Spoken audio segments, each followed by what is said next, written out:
You say and spell your name. Yeah, Tyler Glenn, Tyler Glenn. Okay, so today, let's just start off. You're coming out as a solo artist today, which is a big deal in and of itself. How does it feel? It's like exciting. It's a little bit like Christmas because it's like, you know, I've been making music publicly and, you know, with a band. So it's fun to like completely not have a ceiling on what I've been doing, and I've been working on it for a long time, and it's you know, I'm so like kind of pumped to have it out. Yeah. So coming out as self, but you're really pushing the envelope when you do this and coming out with something very bold.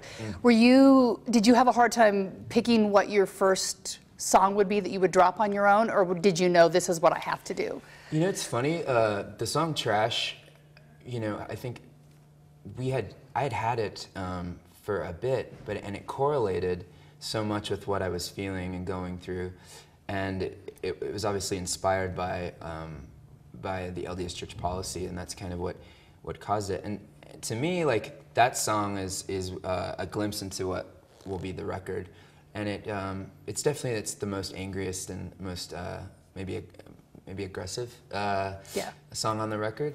But I did deliberately want to start it with something that would, you know, start a conversation, and so that definitely wasn't on my mind. Well, I think you've started a conversation for sure. So trash, are you talking about how you feel about the church? I mean, what does trash mean?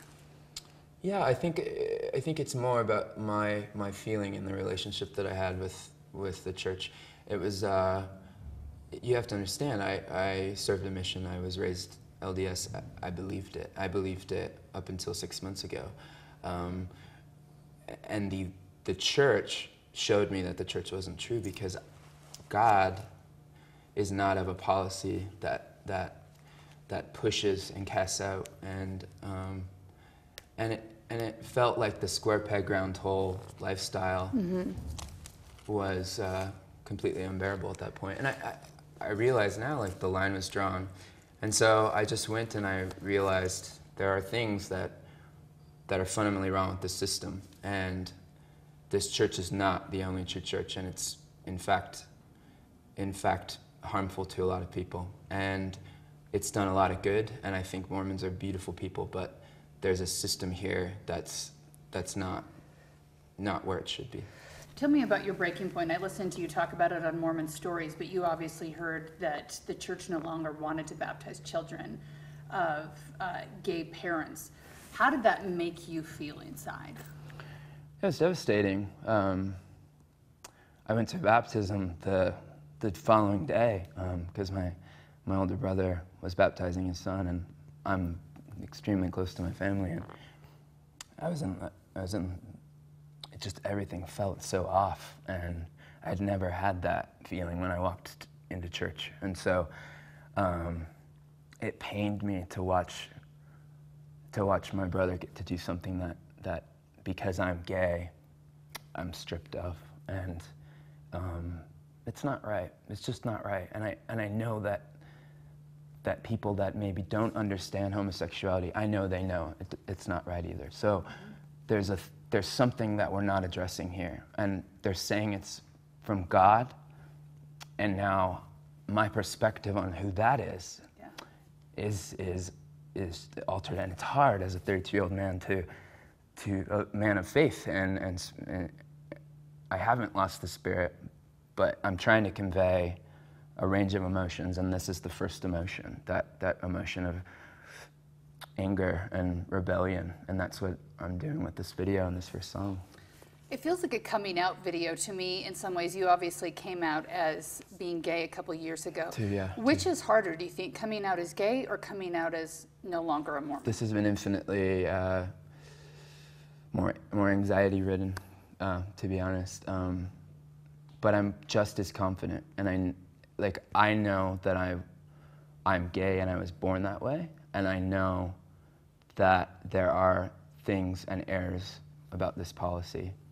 And if my pointedness and my confronting nature with this video offends, then so be it. But I feel confident in what I've put out, and it is an artistic statement, and that's what I believe, you know.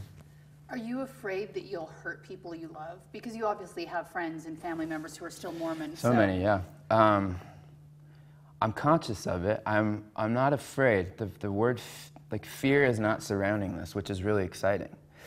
But I have a very I feel things. I do, and yeah, I don't want relationships to shatter. But luckily, the important ones are right by my side, and it's wonderful. So that's what counts. A lot of the wider audience that loves your music isn't going to be Mormon and isn't going to get a lot of what's in your music. So was it a lot of it for you? Because I mean, there were temple symbols and handshakes in there that people wouldn't know, and spitting on Joseph Smith. So was a lot of just healing for you of how you felt, or what did you want to come from that? It was my act of defiance. Like, I've been called an apostate. I am put in a box of apostasy simply because of my nature. The line is drawn, and now I've examined these things, and these things feel false and feel not of God. And so it's my rebellion. I painted those altered images. I did these things because it's my ultimate. It's freeing myself. I'm freeing myself in that video, and yeah, I recognize it's extremely intense for some people because it's things that they do hold dear. But I want people to know that I held those things dear and sacred. You said you showed it to your mom. Yeah. Was that hard? Yeah. My mom doesn't like it. My mom is the most wonderful person. I know I'm biased because she's my mother, but she stands by me, and my dad doesn't like it. But they stand by me, and that's seeing real love. That's amazing. And that's all I ask, from my parents and my family. So they still love you. You can go home for dinner tonight. I'm gonna go home not tonight, but hopefully when I get to see them next time. Yeah. And yeah. In Rolling Stone, you talked about some of the gay suicides that have been happening since even this announcement's been made. What do you want people to know? If somebody's at home right now and they're gay and they're wondering or confused or letting all of this get to them, what would you say to them?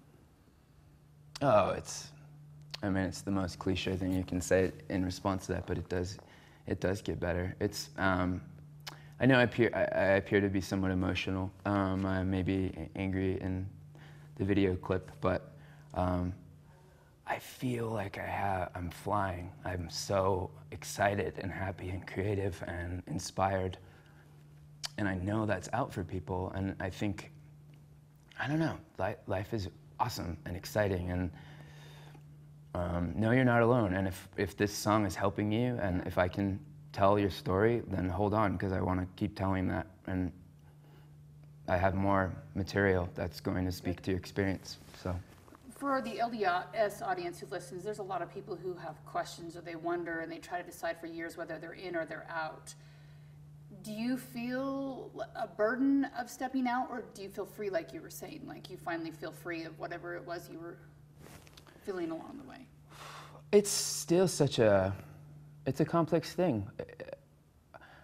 I literally lost my faith and my belief in God in the same weekend, and it's been a rebuilding process. And so I don't know if I have an answer to that, but I do feel free, and I'm so excited and inspired, and so excited to see what more is out there for me. So, I don't know. Yeah. Do you still believe in God, though, a different version of God, or is that still part of the questions? I don't know, because I believed so much in something that has proven it's false. So it's hard.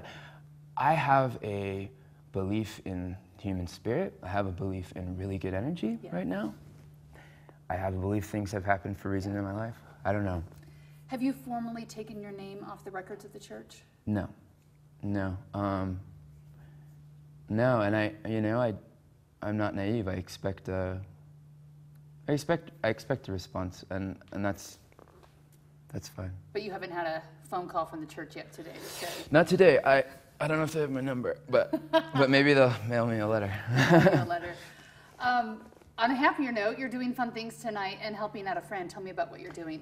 There's an amazing benefit show for our friend Corey Fox, who's in need of a kidney, and he's been an ally to me and to my band for over a decade, and he's in need, and he's brought so much culture to Provo, a town that kind of could use some. So it's been amazing to help him, and tonight we're with Imagine Dragons, and we're doing a special show.